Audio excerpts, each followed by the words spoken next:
तो हम लगातार इस कवरेज में बने हुए हैं और हम आपको दिखाते हैं कि अभी हमने जो तैयार किया कि जितने भी एग्जिट पोल आए हैं वो सारे आंकड़े की कहानी क्या है, ये हम अभी आपको दिखाते हैं इन आंकड़ों की कहानी। चैप्टर प्लेट ये जी यहाँ पे आ गए, सामने आ गया। ये एनडीटीवी पोल ऑफ पोल्स इसको आप कह सकते हैं। मध्य प्रदेश में 230 सीटें, बहुमत के लिए 116 चाहिए और बीजेपी के पास 124, कांग्रेस के पास 102, अदर्स के खाते में 4, यानी बीजेपी इसमें सरकार बनाती है। इस पोल ऑफ पोल्स है ये, तमाम पोल का निचोड़ एक बीच का नंबर निकाला गया है, जिसकी संजय जी इस तक मुखालफत कर रहे थे, लेकिन ये है अब सामने। छत्तीसगढ़ में 90 सीटें हैं, 38 बीजेपी के पास, 49 कांग्रेस के पास, यहाँ कांग्रेस की सरकार रिपीट हो सकती है। राजस्थान में 199 पर वोट हुआ था, 200 सीटें हालांकि, 100 का चाहिए नंबर, 104 बीजेपी के पास और 85 कांग्रेस के पास, यानी यहाँ बीजेपी अशोक गहलोत की सरकार हार रही है, बीजेपी की सरकार बन सकती है। पोल ऑफ पोल्स यही कह रहा है। अभी अब लेकिन हम बात करेंगे अभी तेलंगाना की। तेलंगाना में आज ही पोलिंग हुई है और उसके आंकड़े जो है वो हम आपको दिखाना चाहेंगे कि तेलंगाना के आंकड़े क्या कहते हैं।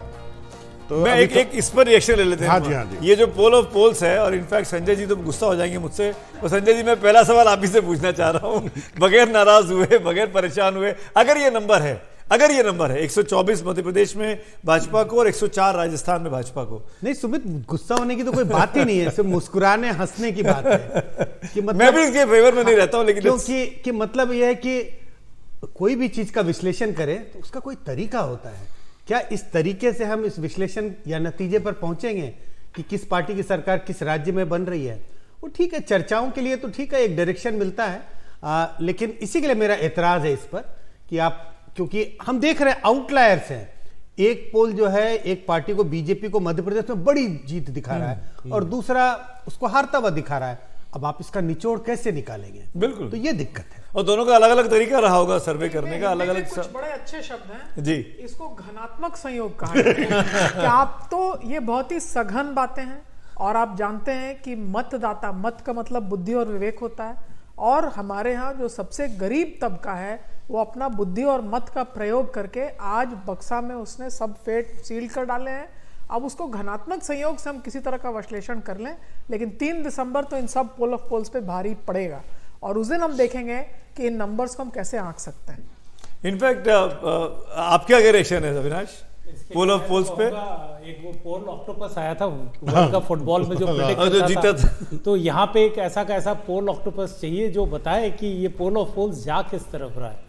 पर मैं अभी भी ये मानता हूँ कि ये जिस तरह का आपने एक वो फाइनल निकाला कि भारतीय जनता पार्टी को राजस्थान में एक इनबिल्ट एज मिलती है, क्योंकि कोई एक परिपाटी बदलने के लिए बहुत सारे प्रयास की जरूरत रहती है और कांग्रेस ने काफी अच्छा चुनाव लड़ा, लेकिन वो जो इनफाइटिंग थी उनकी और वो एक ही वर्ग रिवाज कायम दिख रहा है। मुझे अभी तक उसमें कोई बदलाव की ज्यादा उम्मीद नहीं दिख रही, पर चुनाव सरप्राइजेस होते हैं तो देखते हैं 3 तारीख पर। जो मैंने पहले कहा, रिवाज इतना बदलेगा कि डिफीट की मार्जिन जो है वो 25, 21 या 56 नहीं रहेगी। मेरे पास तेलंगाना का भी पोल ऑफ पोल्स के हमारे पास आंकड़े आ गए हैं।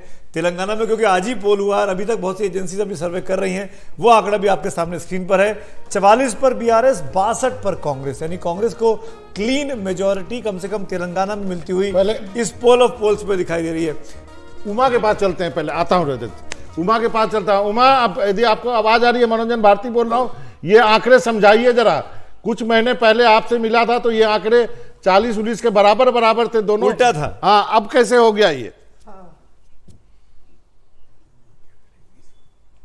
अब भी मुझे नहीं लगता कि इतना लैंडस्लाइड विक्ट्री है, क्योंकि अगर आप देखें, और मैंने ट्रैवल किया है तेलंगाना के सारे डिस्ट्रिक्ट्स में, गुस्सा तो नहीं है कोई किसी केसीआर की सरकार से, या वो कोई ये नहीं कहेगा कि उन्होंने डेवलपमेंट नहीं किया, कि अच्छे स्कीम्स नहीं लाए।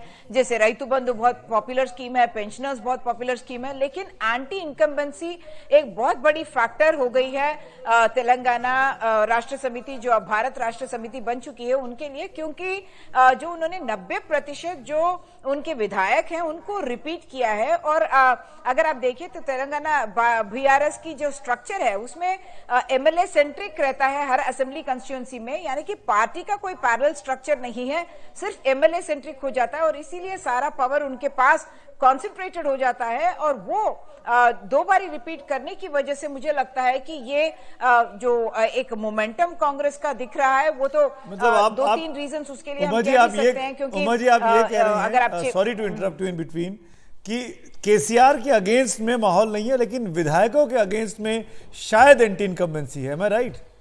कांग्रेस को फायदा उस गुस्से का मिल रहा है क्या?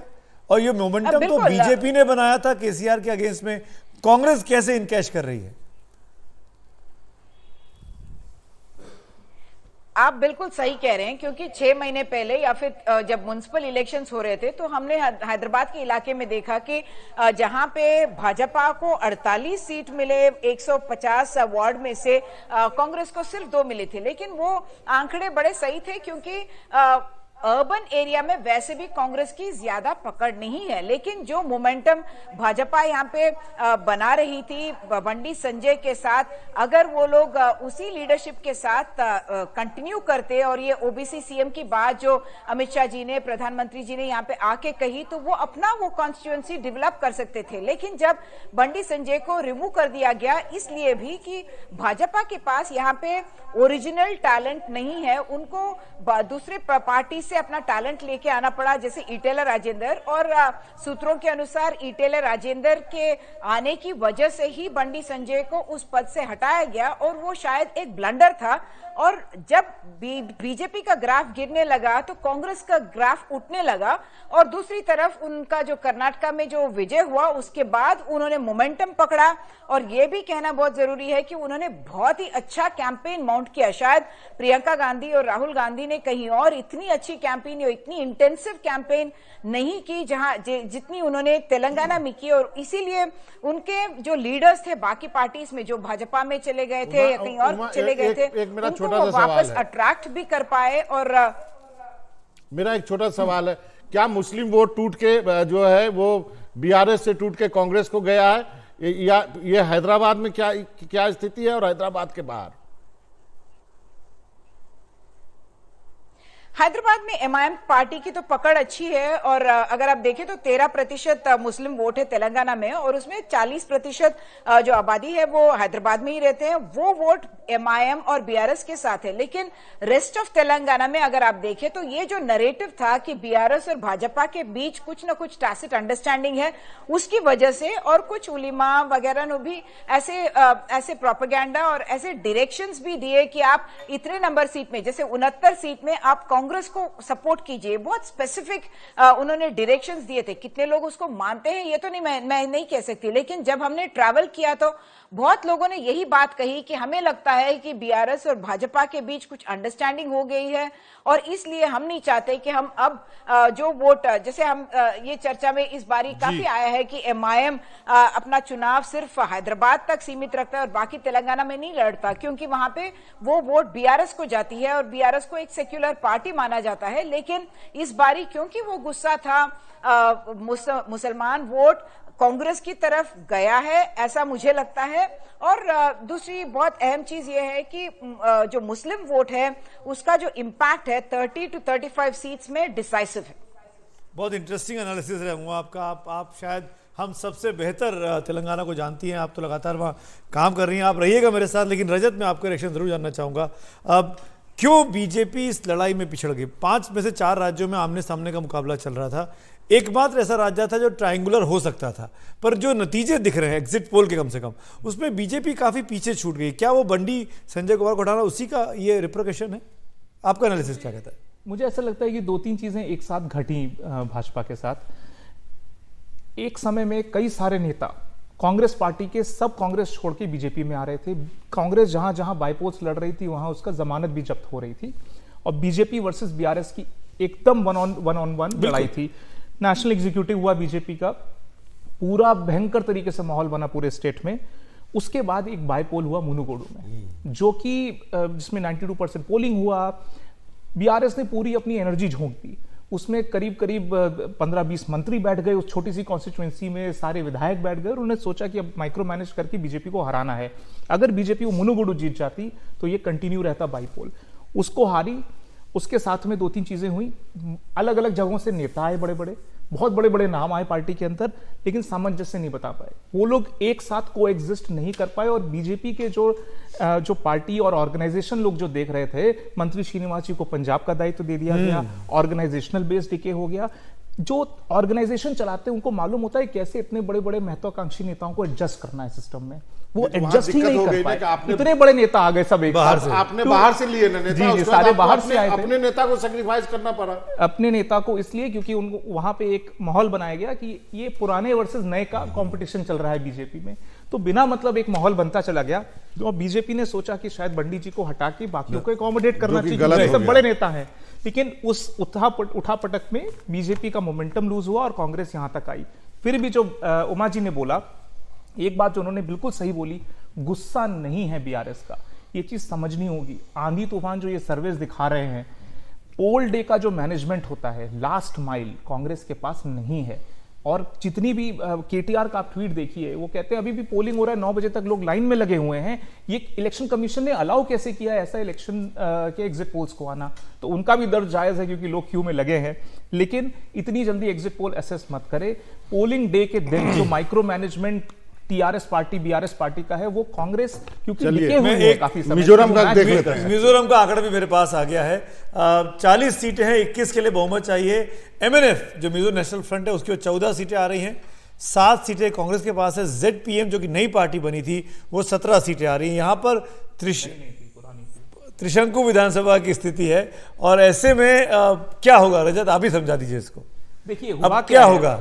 देखिए हुआ क्या है, मणिपुर में जो घटना घटी ट्राइबल्स के बीच में वर्सेस मैतेई के बीच में, उसकी डायरेक्ट परछाई पड़ती है मिजोरम में। बॉर्डरिंग स्टेट है, बहुत सारे जो लोग थे, रेफ्यूजीज थे, वो मणिपुर छोड़ के मिजोरम गए और मिजोरम में लगभग उनका ये एक मत बना कि जो कम्युनिटी जो है, जो ये जो कम्युनिटी अटैक भी हुआ उनके ऊपर कई सारे, वो छोड़ के भी गए। उनका ये था कि एमएनएफ के जो मुख्यमंत्री थे, एनडीए का हिस्सा थे, उन्होंने सफिशिएंट प्रेशर नहीं डाला केंद्र पर हमको बचाने के लिए, हमारी स्थिति को ठीक करने के लिए।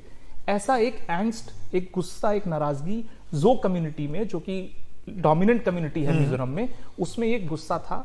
जेडपीएम जो है वो छोटे कई सारे दलों का एग्रीगेशन है, जिसको बोलते हैं जो पीपल्स मूवमेंट। जो पीपल्स मूवमेंट ने पिछली बार भी बहुत अच्छा वोट लेकर आए थे और लगभग एमएनएफ को तब भी चैलेंज किया था। कांग्रेस खत्म हो चुकी थी क्योंकि लालथन हावला जी बहुत बुजुर्ग हो चुके थे, longest time serving chief minister थे, वो हटे थे। अचानक से हमने देखा एमएनएफ का उदय हुआ।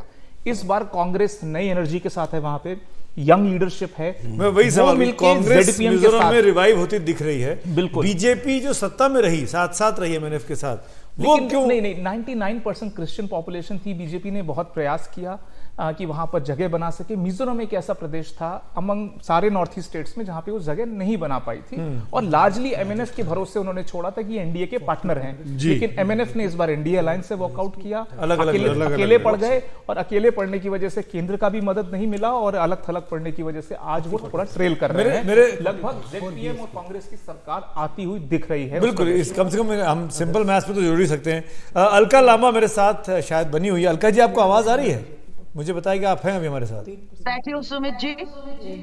Alka ji thank you so much. मुझे लगा शायद आप नहीं। अलका जी, मेरा रिएक्शन दोनों चीजों पे लेके, मैं दोनों तेलंगाना को लेकर भी और मिजोरम को लेकर भी कांग्रेस पार्टी का रिवाइवल दिखाई दे रहा है।